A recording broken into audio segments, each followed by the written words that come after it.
ये question exam में भी आया हुआ है। CU BCom ऑनर्स 1993 में।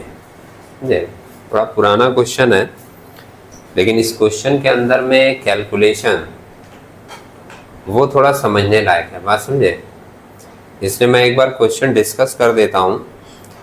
अकाउंट्स बनाना आप लोग जान गए हैं कि कौन कौन सा अकाउंट बनेगा। जो सम्स के जनरली लास्ट में या स्टार्टिंग में मेंशन कर देगा उतना ही बनाएंगे, और अगर नेसेसरी अकाउंट बोल देता है तब तो सारा अकाउंट बनाना पड़ता है ना।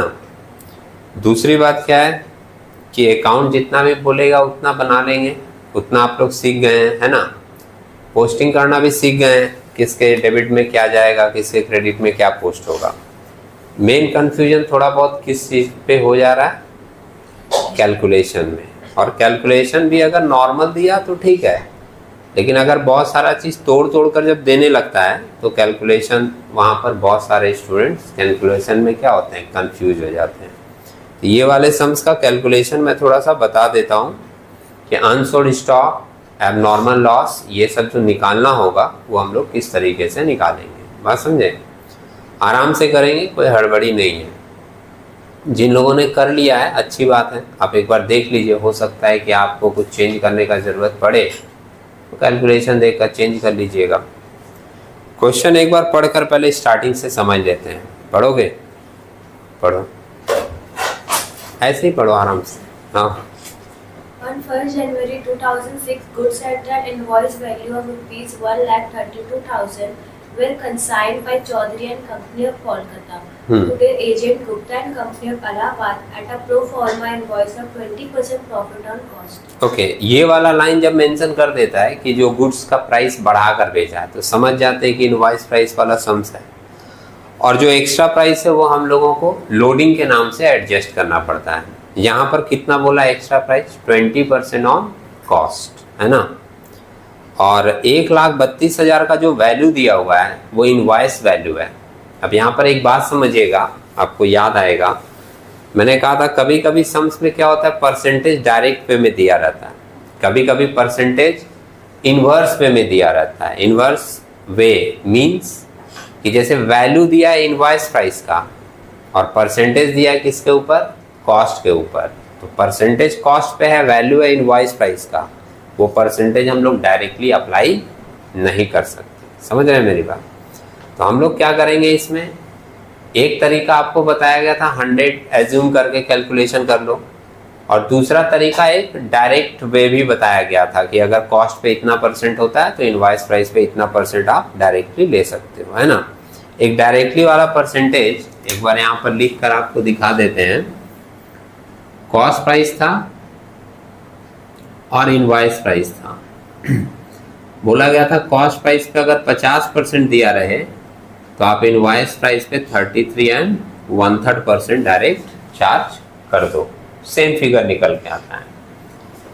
कॉस्ट प्राइस पे अगर 33 एंड 1/3% बोला है तो इनवॉइस प्राइस पे हमने कहा था कितना परसेंट लेना है, 25%।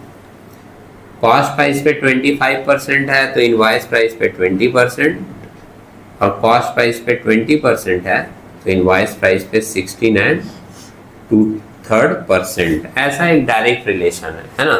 इसको आप फ्रैक्शनल भी लिख के देख सकते हो। फ्रैक्शनल अगर इसको करें तो कैसे होगा, अगर कॉस्ट पे दिया है 1/2 तो इनवॉइस प्राइस पे हम लोग ले लेते हैं 1/3। कॉस्ट पे अगर दिया है 1/3 तो इनवॉइस प्राइस पे ले लेते हैं 1/4। कॉस्ट पे दिया है 1/4 तो इनवॉइस प्राइस पे ले लेते हैं 1/5, और कॉस्ट पे दिया रहता है 1/5 तो इनवॉइस प्राइस पे ले लेते हैं 1/6।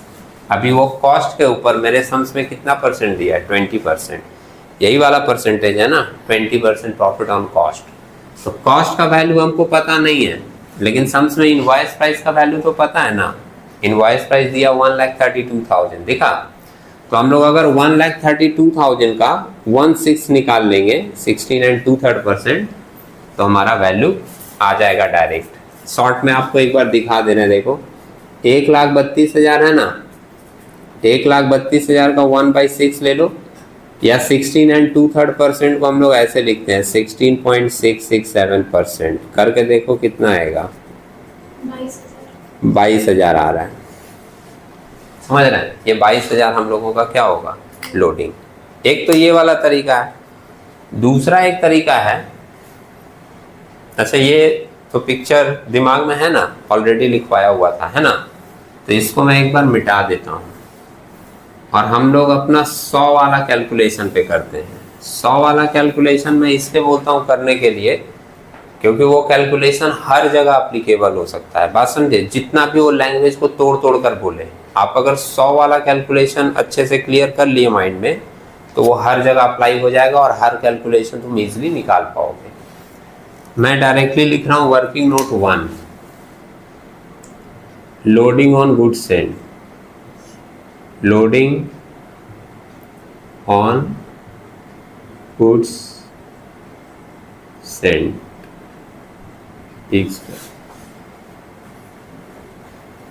हमने मान लिया है कॉस्ट को 100, तो लोडिंग होगा 20, तो इनवॉइस प्राइस हो जाएगा कितना, 120। अब मेरा 1,32,000 दिया हुआ है ना इनवॉइस प्राइस, ये कितने को रिप्रेजेंट कर रहा है, 120 को, तो इसमें से 20 की वैल्यू क्या होगी, निकालिए। 22,000 आ रहा है, वही आएगा, समझे। मैं यहाँ पे लिख के दिखा देता हूँ, लेट कॉस्ट प्राइस बी 100, तो लोडिंग या जो प्रॉफिट सम से बोल कर दिया है इसी का बोला है 20%, तो 20 होगा और इन दोनों को जोड़कर ही इनवॉइस प्राइस आता है, कितना आ गया, 120। अब मेरा इनवॉइस प्राइस पता है जो कि 120 को रिप्रेजेंट कर रहा है, तो इसमें से 20 की वैल्यू क्या होगी, लोडिंग हमको मिल जाएगा। ठीक, अब आगे का लाइन पढ़ते हैं, पढ़ो। Freight paid by consignor amounted to rupees 5,000. Gupta and Company was allowed 5% ordinary commission and 3% then credited commission on gross sale. They were also allowed 5% of the net profit as extra commission after charging such commission. Okay, तो आप यहाँ freight paid by the consignor, consignor का expense किधर दिखाया जाता है, consignment के debit में दिखा देंगे। इसके बाद बोला है कि गुप्ता एंड कंपनी मतलब एजेंट को कमीशन मिलेगा 5% ऑर्डिनरी कमीशन और 3% डेल क्रेडियर कमीशन। तो जितना हम लोग सेल वैल्यू दिखाएंगे उसका कमीशन दिखा देंगे, ऑर्डिनरी भी और डेल क्रेडियर भी। और उसके बाद बोला है they were also allowed 5% of the net profit as extra commission after charging such commission. तो ये नेट प्रॉफिट के ऊपर निकलता है। तो जब आपका पूरा कंसाइनमेंट अकाउंट कंप्लीट हो जाएगा, क्रेडिट साइड जोड़ोगे, डेबिट साइड घटाओगे, जो आपका प्रॉफिट आएगा उसके ऊपर 5% आपको ये कमीशन दिखाना पड़ेगा। लेकिन ध्यान रखिएगा, बहुत बेसिक कैलकुलेशन है, 11 से पढ़ते आए होंगे क्या, कि जब भी आफ्टर चार्जिंग सच कमीशन बोलता है तो हम लोग को जो प्रॉफिट आएगा उसके ऊपर इंटू 5 डिवाइडेड बाई 105 करके कैलकुलेशन लेंगे। समझे, ये बहुत बेसिक लाइन है और बहुत पहले से आप लोग पढ़े हैं। जब भी आफ्टर चार्जिंग सच कमीशन बोलता है तो हम लोग क्या करते हैं, इंटू 5/100 डायरेक्ट नहीं करते हैं, 5/100 5 करके लेते हैं। ठीक है, ओके। और दिखाना किस साइड में है, सारे फिगर आपको कंसाइनमेंट अकाउंट के डेबिट साइड में। क्लियर है लाइन। अब इसके बाद नेक्स्ट पैरा में आते हैं, पढ़िए। Allahabad expenses were landing and clearing charges rupees 1,020, godown insurance premium 2,500, 3/4 of the goods were sold at 25% profit on sale. Hold करना, यहाँ पर एक बार होल्ड करना, ये लाइन कंसिडरेबल है, देखना। पहला लाइन जो है नेक्स्ट पैरा का, इलाहाबाद एक्सपेंसेस वेयर, ये इलाहाबाद एक्सपेंसेस किसका दिया हुआ है, एजेंट का। तो कंसाइनी का खर्च है, कंसाइनी के खर्च के लिए क्या एंट्री होती है, consignment account debit to consignee account. तो कंसाइनमेंट के डेबिट में पोस्ट हो जाएगा और कंसाइनी के क्रेडिट में पोस्ट हो जाएगा, सिंपल पोस्टिंग है। लैंडिंग एंड क्लियरिंग चार्जेस का भी और गोडाउन इंश्योरेंस प्रीमियम का भी। अब इसमें जो नेक्स्ट लाइन बोला है, 3/4 of the goods were sold at 25% profit on sale. Sale के ऊपर 25% प्रॉफिट लेकर माल बेचा गया है। कितना माल बेचा गया, 3/4। ठीक है, अच्छा एक बात यहाँ ध्यान देना, ये नहीं बोला है कि 3/4 of the invoice price were sold, बोला 3/4 of the goods were sold. बात समझे, लैंग्वेज पे ध्यान रखिएगा। अगर वो बोलता है कि 3/4 of the invoice price sold, तो हम लोग क्या करते हैं पता है, ये जो 1,32,000 का गुड्स भेजा गया था ना, इनवॉइस प्राइस था, इसका डायरेक्ट 3/4 निकाल देते हैं, समझे। और बोलते हैं कि वो वाला पार्ट बेचा गया, अब उसमें जितना प्रॉफिट लिया प्रॉफिट जोड़कर बेचा गया। लेकिन यहाँ 3/4 of the invoice price sold ऐसा नहीं बोला है, बोला 3/4 of the goods were sold at 25% profit on sale. तो ये जो 3/4 ऑफ द गुड्स बेचा गया होगा, ये इनवॉइस प्राइस अगर नहीं बोला है तो हम लोग इनवॉइस प्राइस पे नहीं लेंगे, कॉस्ट प्राइस पे लिया जाएगा। बात समझे। तो हम लोगों को सबसे पहले निकालना पड़ेगा कि इसका कॉस्ट प्राइस कितना है, ठीक है। ओके, कैलकुलेशन देखना थोड़ा सा। अच्छा, अगला लाइन एक बार पढ़ लो, उसके बाद एक साथ ही करते हैं। नेक्स्ट लाइन क्या लिखा है, 1/10 of the balance of goods was destroyed। अब जितना गुड्स बचा उसका बोल रहा है 1/10 डिस्ट्रॉयड हो गया, ये आपका एबनॉर्मल लॉस है। फिर by fire and a claim for rupees 2,500 was settled by the insurance company, prepared consignment account, Gupta and company account, and destroyed account and the consignment of stock account in the books of Chaudhary and company। Okay, 3 account बनाने के लिए बोला है, एक consignment account, एक आपका Gupta and company account जो consignee है, और एक आपका बोला stock destroyed account. Stock destroyed account मतलब इसको आप एबनॉर्मल लॉस अकाउंट भी बोल सकते हो, एबनॉर्मल लॉस अकाउंट, और एक अनसोल्ड स्टॉक अकाउंट, समझे। तो सबसे पहले हम लोग कैलकुलेशन करके निकाल लेते हैं कि सेल कितने का हुआ, क्योंकि सेल भी नहीं दिया है, सिर्फ बोला था कि 3/4 of the goods were sold at 25% profit, ठीक। सेल भी नहीं दिया क्लियरली, तो पहले सेल निकालना होगा, फिर कितने का एबनॉर्मल लॉस हुआ ये निकालना होगा, फिर कितने का गुड्स स्टॉक बचा अनसोल्ड स्टॉक वो निकालना होगा। तो वो हम लोग एक स्टेप वाइज देख लेते हैं, फिर आप लोग पोस्टिंग शुरू कीजिएगा, ठीक है। सबसे पहले सेल कितने का हुआ ये देखो, वर्किंग नोट 2 में लिखते हैं।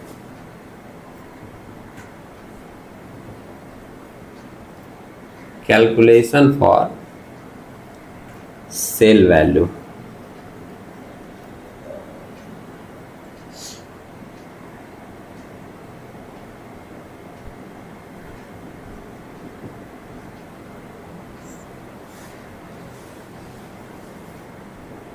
Invoice price of goods Saint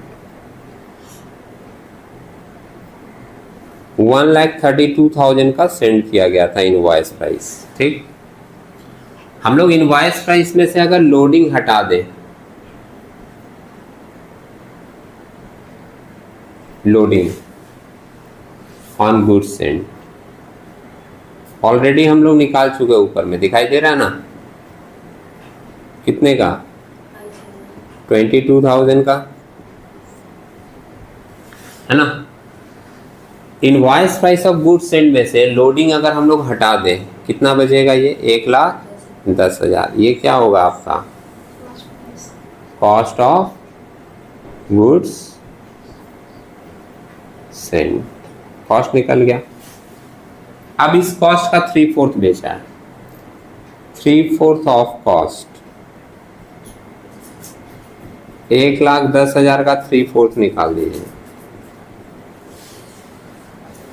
82,500 आ रहा है ना,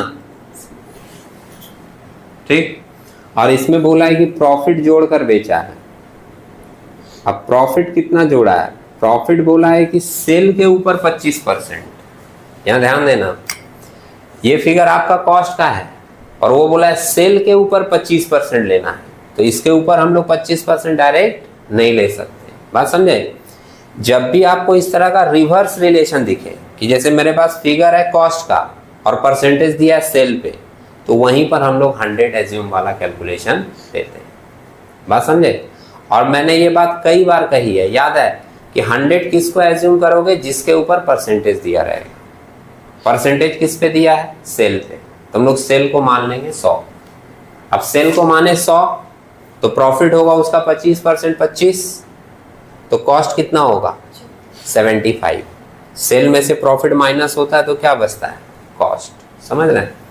तो यहाँ पर ये जो कॉस्ट हमारे पास दिया हुआ है 80 to 500, इसको हम लोग ले रहे हैं कितना? 75, और प्रॉफिट कितना लेना है? 25। निकालो कितना आएगा?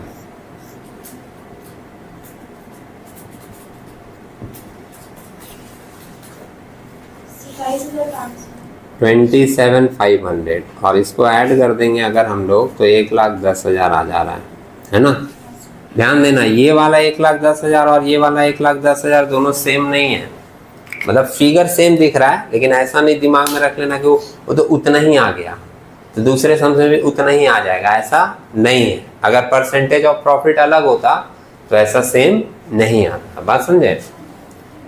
मैं फिर से ये वाला बोल दे रहा हूँ, जैसे हम लोगों के पास कॉस्ट निकला था, ये कॉस्ट, और परसेंटेज ऑफ प्रॉफिट किस पे दिया था? सेल पे। तुमने क्या कहा कि सेल को मान लीजिए 100, तो प्रॉफिट उसका 25% बोला है, 25। अब सेल में से अगर प्रॉफिट हटा देंगे 25 तो बचेगा कॉस्ट कितना? 75। अब ये फिगर अगर 75 को रिप्रेजेंट कर रहा है तो वैल्यू ऑफ 25 कितना होगा? वो निकल के आ गया हमारा कितना? 27,500। ठीक है, ओके। ये हमारा आया सेल वैल्यू, सिर्फ ये आया मेरा सेल वैल्यू। ठंड लग रहा है क्या? बंद कर दो एसी, बंद है। तबीयत खराब हो जाएगी नहीं तो, है ना? ठीक, ओके। अब हम लोग को निकालना है गुड्स डिस्ट्रॉयड बाय फायर और अनसोल्ड स्टॉक। ओके, हम लोग एक बार ये जो मैं ऐसे लिख देता हूँ ना 75-25 सब मान के, कभी कभी किसी किसी के दिमाग में बाद में कंफ्यूजन हो जाएगा कि कहाँ से आ गया। अब अनसोल्ड स्टॉक के लिए भी वही काम करने जा रहे हैं, और स्टॉक डिस्ट्रॉयड भी जो बोला था उसके लिए भी वही काम करने जा रहे हैं। तो एक बार ना हम प्रॉपरली यहाँ पर लिख दे रहे हैं, नहीं तो आगे के कैलकुलेशन में फिर आपके दिमाग में क्या आएगा? कंफ्यूजन पैदा हो जाएगा। ठीक है,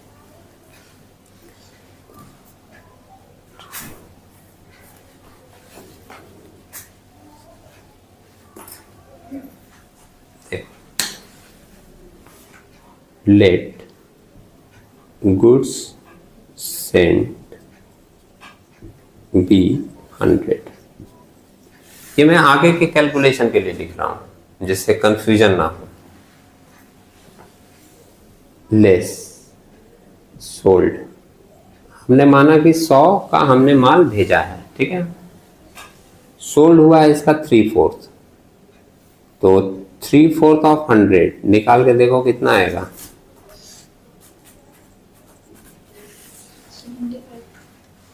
75।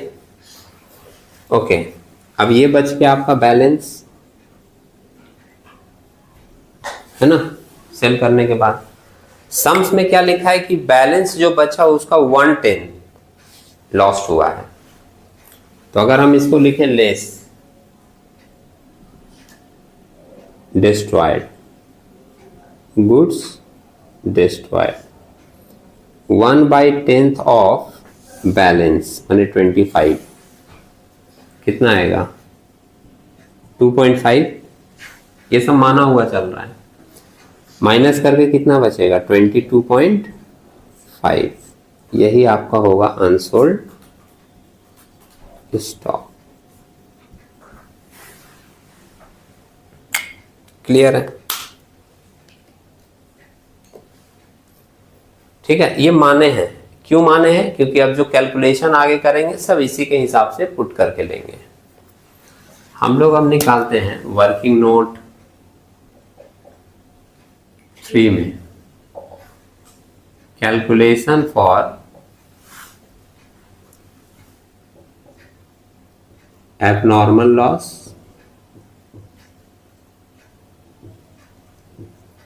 And unsold stock, unsold stock।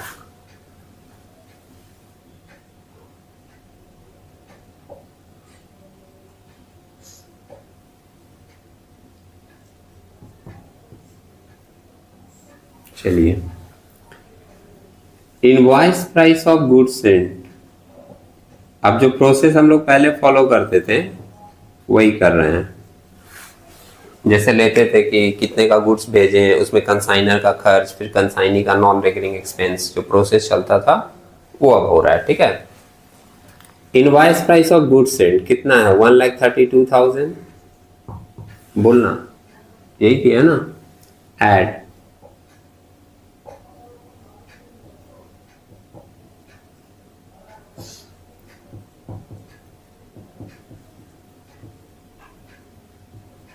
Consignor expenses. Consignor का खर्च कितना दिया है? 5,000। और कंसाइनर के खर्च में हम लोग कोई डिफ्रेंसिएशन नहीं करते, मतलब जितना दिया रहता है पूरा लेते हैं।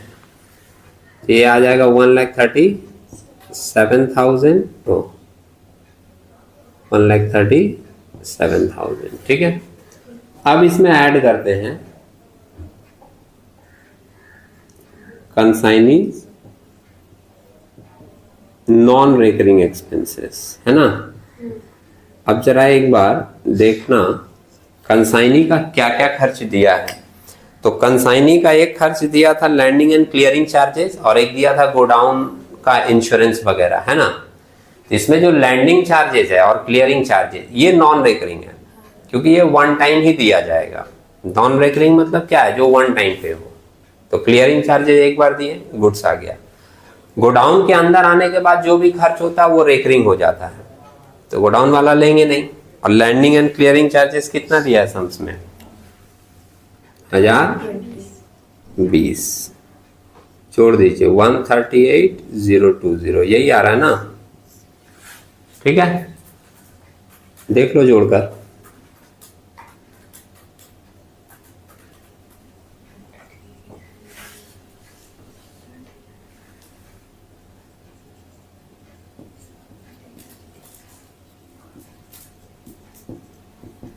क्या नहीं आएगा? 138,020, एक ही खर्च इसका लेना है, दूसरा तो गोडाउन रेंट था, लेना नहीं है। अब वैल्यू ऑफ एबनॉर्मल लॉस निकालना है। कितना लेंगे? एबनॉर्मल लॉस कितना हुआ था? 1/10, है ना। 1/10 नहीं लेंगे, क्योंकि हम लोग के एजम्पशन के हिसाब से वो कितना आ रहा है? 2.5। तो अभी हम लोग यहाँ पर निकालेंगे 1,38,020 डिवाइडेड बाई 100 इंटू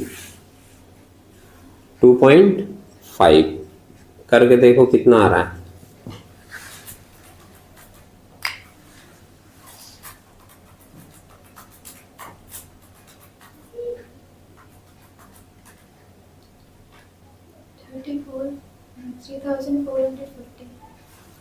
$3,450। ठीक है, पॉइंट इग्नोर कर देना है, कहीं बढ़ा देंगे अगर आएगा तो। और जब एबनॉर्मल लॉस निकालने इनवॉइस प्राइस वाला सम्स है, तो आपको इसका इनवॉइस प्राइस भी निकालना होगा। Invoice price of abnormal loss कैसे निकालोगे? बोलो, आपको किए हो ना। इनवॉइस प्राइस जब निकालना होगा तो पूरा वैल्यू मत लेना, ऑलरेडी बोला हुआ है। क्यों नहीं लेना है? क्योंकि लोडिंग जो है वो एक्सपेंस के ऊपर नहीं होता। सुने, लोडिंग हम लोग सेपरेटली ऑलरेडी निकाल चुके हैं। कितना? 22,000। ये पूरे वैल्यू का है, तो इसमें से सिर्फ एबनॉर्मल वाला पार्ट निकाल लेंगे। और एबनॉर्मल वाला पार्ट कितना है आपका? यहाँ पे तो निकाले है ना, 2.5। तो हम लोग लेंगे किसके ऊपर? 22,000 इंटू 2.5 डिवाइडेड बाई 100, 550। मैं फिर से बोल दे रहा हूं, ये बात बहुत बार डिस्कस हुआ है और मिस्टेक कर देता है स्टूडेंट। एबनॉर्मल लॉस या अनसोल्ड स्टॉक का जब लोडिंग निकालना हो तो तुम्हारा फिगर लोडिंग वाला ही होना चाहिए। बात समझे? कभी कभी क्या करते हैं, सारा फिगर जोड़कर जो कैलकुलेशन आता है उस पे ले लेते हैं लोडिंग। उस पे नहीं लेना है। क्यों नहीं लेना है? क्योंकि एक्सपेंस सेपरेट होता है, एक्सपेंस में लोडिंग जुड़ा हुआ नहीं होता। समझे? आप ये पूरा पिक्चर देखो, इसमें लोडिंग तो सिर्फ इस वाले पार्ट में जुड़ा हुआ था ना, इधर तो 5,000 और 1,020 में तो लोडिंग जुड़ा हुआ नहीं था, इसलिए टोटल पे नहीं, लोडिंग हमेशा ओरिजिनल वैल्यू पे होता है, तो वो निकालने के समय तुम लोडिंग वाला फिगर ही लोगे। और अब यही वाले थॉट को अप्लाई करके वैल्यू ऑफ अनसोल्ड स्टॉक निकाल दो। वैल्यू ऑफ अनसोल्ड स्टॉक, या इसको क्लोजिंग स्टॉक भी बोल सकते हो, या इसको कंसाइनमेंट स्टॉक भी बोल सकते हो, समझे। तो वैल्यू ऑफ अनसोल्ड स्टॉक हम लोग कितना लेंगे, 1,38,020 इंटू, ये देखिए अनसोल्ड स्टॉक कितना बचा है, दिख रहा है आपको, ये है ना। मतलब ये वाला फिगर अगर 100 का है तो 22.5 का वैल्यू कितना होगा,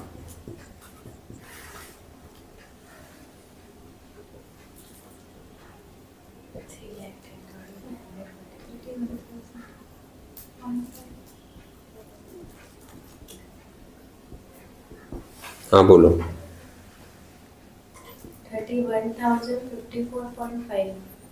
31,000, 54.5। अच्छा बीच में तब जीरो होगा ना, 31,055 ले लें। ये फिगर है कैलकुलेटर में 31055, 54.5 है, तो 50 पैसा बढ़ा के ले लें, एक जगह 50 पैसा कम लिए थे, यहाँ बढ़ा दिए, हो गया एडजस्ट, समझे। और अनसोल्ड स्टॉक का भी लोडिंग निकलेगा, तो लोडिंग ऑन अनसोल्ड स्टॉक 22,000 पे ही लोगे, 22,000 जो लोडिंग था, ये 100 का वैल्यू है, तो 22.5 की वैल्यू क्या होगी, 4,950। देखा, ये आपका एबनॉर्मल लॉस है, कंसाइनमेंट के क्रेडिट में दिखाया जाएगा, उसका लोडिंग कंसाइनमेंट के डेबिट में आएगा। ये आपका अनसोल्ड स्टॉक का वैल्यू है, ये भी कंसाइनमेंट के क्रेडिट में आता है, और कंसाइनमेंट के डेबिट में दिखाया जाएगा ये लोडिंग ऑन अनसोल्ड स्टॉक, क्या बोलकर, स्टॉक रिजर्व, समझे। सारी एंट्रीज को ध्यान में रखिएगा, आपको वर्ड पता रहेगा कौन सा वर्ड बोलकर क्या दिखाया जाता है, ठीक। अब एक काम करो, आप लोग पहले ये पूरा नोट कर लो, फिर उसके बाद अकाउंट बनाओ। अगर पोस्टिंग करने में प्रॉब्लम आएगा मैं फिर से बता दूंगा, बात समझे। जैसे एक कंफ्यूजन आ रहा था ना कि एबनॉर्मल लॉस की क्या होगी एंट्री। अब एबनॉर्मल लॉस की जो फर्स्ट बेसिक एंट्री है वो है abnormal loss account debit to consignment account. तो एबनॉर्मल लॉस अकाउंट बनेगा, उसके डेबिट में लिखा जाएगा टू कंसाइनमेंट, कितना, जो ये वैल्यू आया है 3450, और कंसाइनमेंट के क्रेडिट में लिखेंगे बाई एबनॉर्मल लॉस 3450, समझ रहे हैं। उसके बाद जो इंश्योरेंस क्लेम रिसीव किया है, सम्स पढ़ते समय आया था ना, तो इंश्योरेंस क्लेम की एक एंट्री होगी। अब इंश्योरेंस क्लेम कितना रिसीव किया है, एक बार देखो सम्स में, इंश्योरेंस क्लेम रिसीव किया 2,500।